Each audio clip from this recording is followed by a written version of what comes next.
Hi, I'm Anna Olsen here on this segment, A1R Radio, 6:30 Pacific Standard Time, 9:30 Eastern Standard Time every Thursday night.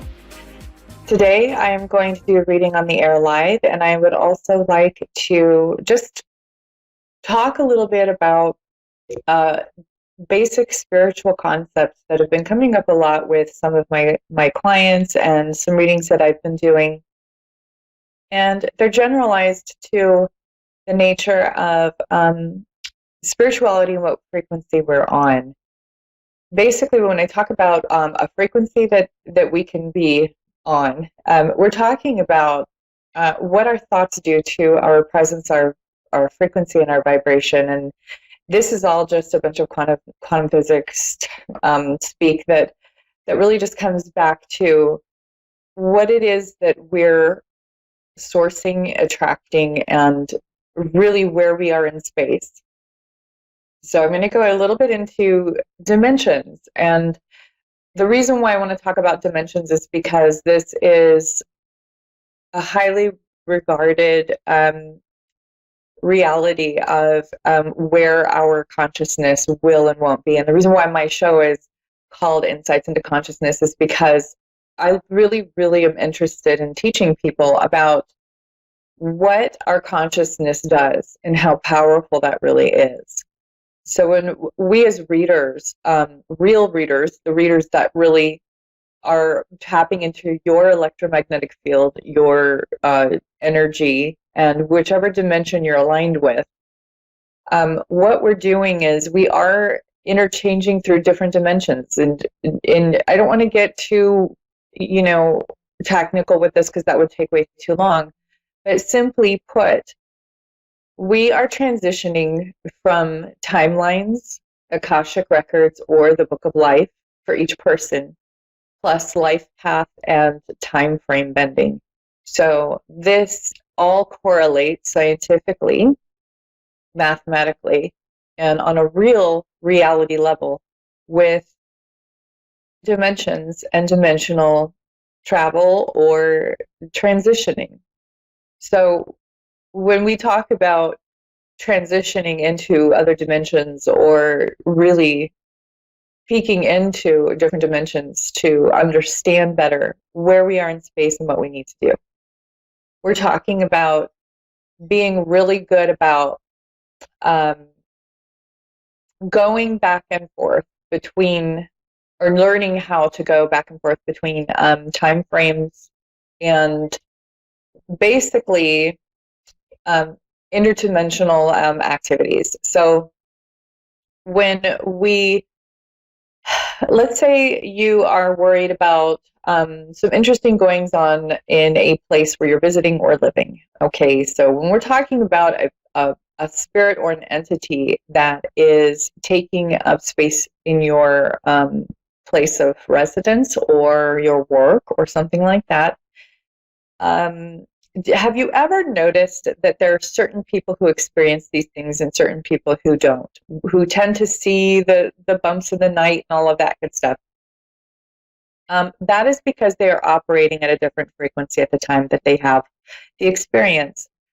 So our thoughts put us into a dimension or a sense of being where we are able to come in contact with that entity, that time frame, or even the time lapse. So sometimes when people are saying a place is quote unquote haunted, what we're actually talking about here is a time lapse where they are seeing something that happened in the past being replayed and replaying itself before their eyes, because somehow they are aligned with, or they are resonating at that same frequency energetically, which is why some mediums or the like can make contact with these entities, because they are able to either go past the time frame continuum or they are able to tap into that other dimension. Now, when we are talking about, let's say, a place with an interesting entity or a ghost or whatever, it's important to realize your own true power, that we can sage, we can bless the place, we can do all sorts of things that will really help. But oftentimes it's temporary because the person who lives there or the people who are there need to operate at that same frequency of the blessing, of the cleansing, and of that mentality, that way of being, that frequency at a continuous level, to not gain the experience of whatever is there.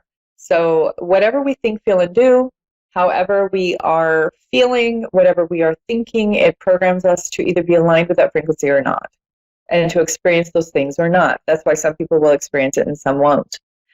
However, I know that there are some places that tend to have a lot of spiritual activity for one reason or another, and most of the time that is because that is a place with a portal.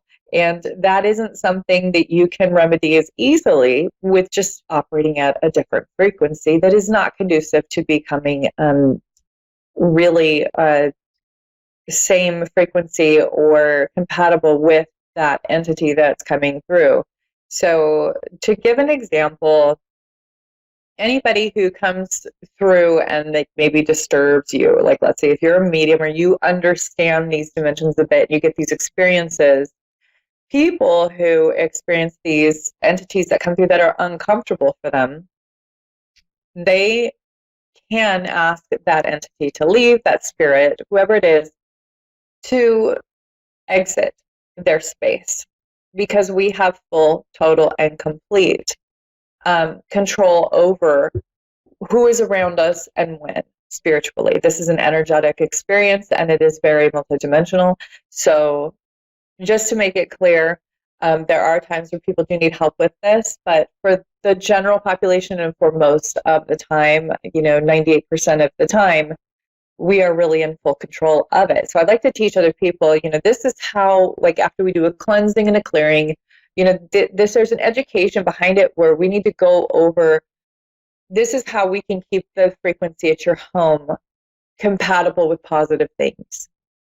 The more that you draw positive things and a good light heart, the more that will be attracted to your home.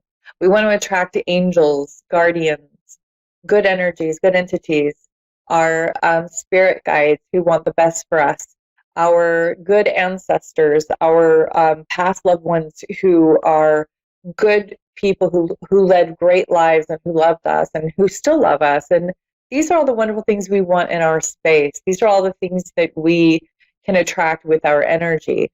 So, if I go into a home and this family wants a cleansing or a clearing in their home, I'm happy to do it. Oftentimes what we find is a reason why there is a negative or lower vibrational frequency in the home, and the homeowner, like let's say, wants it at a higher vibrational frequency or positive. So what we do is we have to pinpoint why the vibration and the frequency is lower. Okay. And we have to talk to the person inviting this negative frequency or vibration into the space. And we have to see if they're willing to stop this activity. For instance, horror movies or really violent or like bad music with negative words. These things are very, very powerful. These are coming into somebody's home on a regular basis.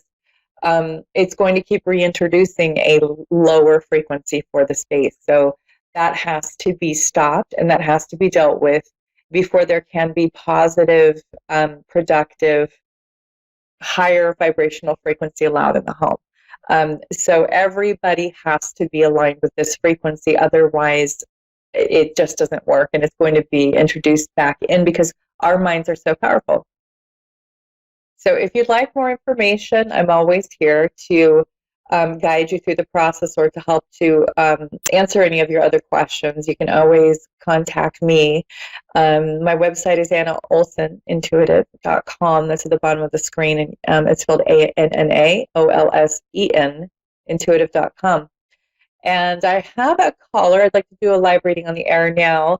I have Lisa from Houston, Texas. So Lisa, are you there? Yes, I'm here. Hi, Anna. Hi, how are you? I'm doing okay. Yeah, just okay. Yeah, I was calling in because last week my husband died in a tragic car accident, and I was wondering were there any messages available for me at the moment? Sure, I'll look at that for you. I'm sorry to hear about your loss. Thanks. It's still very new. You said this just happened recently? Yes, October 14th. I'm so sorry to hear that. Well, first of all, what I'm getting is that, you know, I understand this is tragic and it's never a good time for loved ones to be left behind. But the first thing that I'm getting from your husband is that he he was ready and he was prepared spiritually. So I get that he has more work to do in the spirit world and that he has gone on to do that. And he wants you to know that he's not just okay, but he's very busy. He's going through a lot of transition into his new line of work there. He seems very busy, like he's a man of greater purpose. Yes, And he is telling you he's okay. He's also telling you that he knows that this question will come up for you, and he wants you to be aware that not only is he okay, but he's also okay with you moving on, and that that's okay to do that. It's still very early on in your grieving process, but he wants you to know later you're really going to have an experience where you're going to feel guilty about wanting to move on and maybe start a new relationship in your life. yes, He wants you to know that he's blessing that. He's saying it's okay. He understands there's no betrayal there, that he understands exactly where your heart is and what you need in your life, and he wants you to do that. He's saying that he wants somebody else to take care of you and it's okay. okay. I believe it because that's him. Mm-hmm. That's how he's operated, yes. The next thing he's telling me that I hear from him is that this is a chapter that's closing for him in his spiritual journey. He's going on to such great work, and he wants you to know he's very busy and he's doing really well. The thing that he wants you to know is this is going to be very hard for you. You already know so far that this is difficult. This is going to be, I mean, the way that I describe it is this is how our warrior spirits on this planet have a boot camp. And nobody likes to go through boot camp. Boot camp is hard. It's a training that is like no other. Yes, He's showing me a very intense grieving period that you're going to have to endure. And so I can even feel it. I'm tearing up because I can really, really feel this. And, you know, he just wants you to know you're going to be okay, that you're going to come out of it. But what he really wants you to know is that you're going to come out and you're going to have joy. You're going to have peace. You're going to have a lot of really wonderful things happen to you. And this grieving period will put you in a place of enlightenment. So sometimes there is a lot of pain and suffering that is a precursor to enlightenment. yes, Now, he's also showing me that you both had agreed that you were going to go through this difficult time together to reach your ultimate spiritual growth together. This is an eternal plan that you and your husband agreed to before you were even born. wow, And, yeah, and he's showing me that you're going to have a journey and you're going to do great things after you finish this grieving period. So I know this is a lot all at once, but he's coming through very quickly. He wants me to give you a lot of information in a small amount of time. okay. Do you have any questions so far? Do you have any questions for him or me? I really don't know what I could ask. Um, I feel like he pretty much prepared me for this time. We didn't know that it would be a tragic and so soon. And my main thing is I just want to know, was he still close, like around me and the kid, in spirit. You want to know if he was I just around you in. Yes, just around me and the kids. Just he's not far away. No, he's right there. He can see everything that's going on. And this is something that I teach a lot of people that I work with after they have lost, and something that I've done myself is to look for the signs for each of your children where he communicates with them specifically.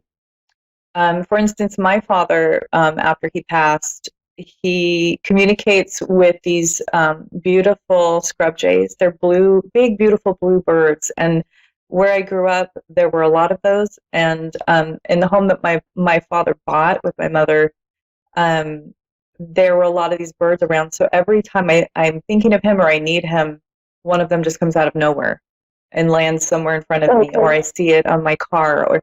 And what your children will do is, it's about teaching them and then having this for yourself too, where Right. that was him. Right.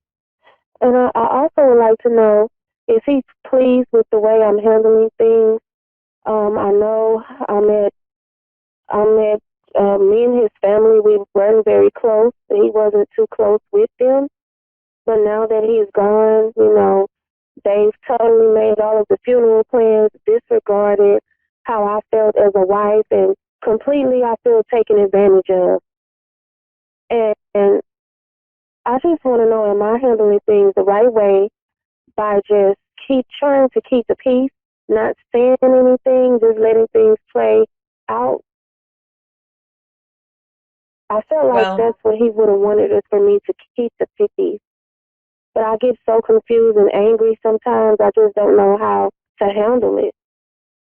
yes, And I I was wondering understand. if I'm doing the right thing. Well, the first thing he's showing me is that you decide what you're going to do with your money. That's the first thing. And to be careful with the money is what he's saying to me. He's telling you really manage it, keep an eye on it, seek legal advice at all if you need it. Really keep an eye on Yeah. that. He's also saying that the way he's showing me this, I see everything in pictures. So what he's showing me is the funeral arrangements, all of the things that go into these things on earth are meaningless. He's saying that don't worry about it. Don't busy your mind about it. That's not what matters. What he's saying matters is that the connection that you have with him, that is Yes. sacred. Yes. Your union with your husband and your children is what is eternal. Yes, that's And what's that's keeping me and my children strong. Yes. And that's all that matters. He's showing me how much he loves you and what you guys shared together. And that's what's sacred. That's what's there to fight for. That it's what's to protect. And you'll always have that with him. That's Yes. something that nobody can ever take from you. Yes. And it's something that nobody can ever dictate or change or make their way. It's between you and him, and that's all that matters. All of these other things, the design of the coffin, the flowers, the everything, where he's buried, that's meaningless compared to Oh what. wow, yes, that's what the family was putting me through. They made all of those decisions, and that's not what he wanted. They didn't grant his last wishes. He didn't want that. So it makes a lot of sense. Yes. Yeah. So he's saying none of that is important to him at all where he is now. He's in another place. It's like you walk through a doorway and you're in this new place, and your mind changes. You don't care about the things you used to care about. When we're in our bodies, just to give it a quick example, when we're in our bodies, our bodies are attached to things that our spirits are not attached to. Our bodies are attached to a survival mechanism, which gives us a lot more care or worry about materialistic or, you know, like survival things like food and water and where we live and of shelter, because we have a body to protect and we have a family to survive. When we pass on to the next life, we see that as very, very minuscule, like just no importance whatsoever. Because not only do you not have a body to survive anymore, you understand the bigger picture. Your dimensional thinking changes. So when you're a spirit in this dimension and you're watching everything, you are very, very aware of the aerial view of everything. You're very aware of what is actually really important. And he's telling you he doesn't care about the funeral arrangements or the coffin, or that doesn't bother him. All he cares about is your heart, your children, your family together. He wants you to know that you're going to get through the grieving process. He's saying, he's like waving it away, like, tell her not to worry about any of that. Just hold on to the money and watch the money closely so that you guys are not stressed out. And he wants you to know too that there's something about a judgment or a something in law where there will be made a decision for you, and it'll be made in your favor. I'm not sure what that is exactly, or if it's coming later. But he wants you to know you're going to be fine, you're going to be okay, and that this is your boot camp, and he's going to be with you through the grieving process. Our loved ones after they pass are with us very closely right after they pass for a while. And then you'll start to notice that as you get more independent with being okay in this grieving process, and you start to really get better and you start to heal internally from this wound, then he will gradually start to just fade his signs and whatever it is, whatever way that he connects with you, or if that's coming up in the future. Is there some sort of a law, like a judgment, something in court that you need to address? Okay. Yes. Okay. What is that? Is there something right now going on with that? Well, right now I'm trying to gain an attorney because I feel like me and my husband were common law. So I feel like I need an attorney to speak on my behalf on a couple of things as far as the suspect that killed my husband. I'm just going through a lot to where I might need an attorney. And that was one of my main things right now, that it's a lot. I can't even think straight. But it might be a point of time where I have to go to court on behalf of my husband in some kind of way. Yeah, your husband wants you to know that the judge will rule in your favor on that. Okay. And to go ahead and seek that counsel. You're welcome. He's saying seek that counsel to work out in your favor. He's going to be with you throughout your grieving process. There's going to be a lot of days like that where it's hazy and you feel like you can't think straight. And the main thing I want you to know that your husband is telling you is that it will get better. You're going to find joy again. And it's okay to do that with a new person. It's okay to do that with a new husband. He wants you to know that very clearly. He's saying things there are different. He sees things different now. Okay. Okay, I receive that. Mm-hmm. Is there anything else that you'd like me to look at, or are there any questions that you have? I can't think of any right now. You pretty much answered the things that were in my heart, things that I needed to know. And that puts me at ease. It really does. And I just want him to know that I love him. I truly do. And the kids also, when we love him, we miss him. And we're going to honor him. And we're going to stay strong because we know that that's what he would have wanted. And I hate he had to go in such a tragic way. And I just want to be at peace knowing that he's at peace.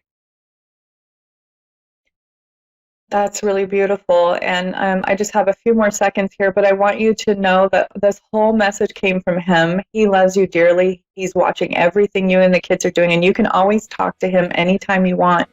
You can tell the kids this too, that they can talk to their dad anytime. He's always there, and all you have to do is ask him for a sign, and he'll be there. Just watch for it, and it will come. He's with you guys all the time. He's like the sun, you know, the sun, you're welcome. The sun can shine on a lot of places at once. He can be with all of you at the same time. They're gifted that way. They have that ability. So he wants you to know that. I just wish you the best of luck with everything. My heart goes out to you. I am so sorry for your loss. I want you to know you're going to come out ahead in this whole legal thing. And if you would like to contact me in the future, you can contact me at AnnaOlsenIntuitive.com. And I would love to hear from you. And if you could keep me posted, I'd love to talk to you again. Okay, thank you so much. I really do appreciate you.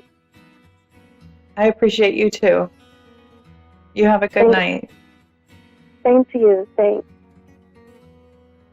Well, that wraps up my show for tonight. My heart goes out to her, and I just hope you come see me again at my show next Thursday at 6:30 Pacific Standard Time. I'm Anna Olsen with Insights into Consciousness here on A1R.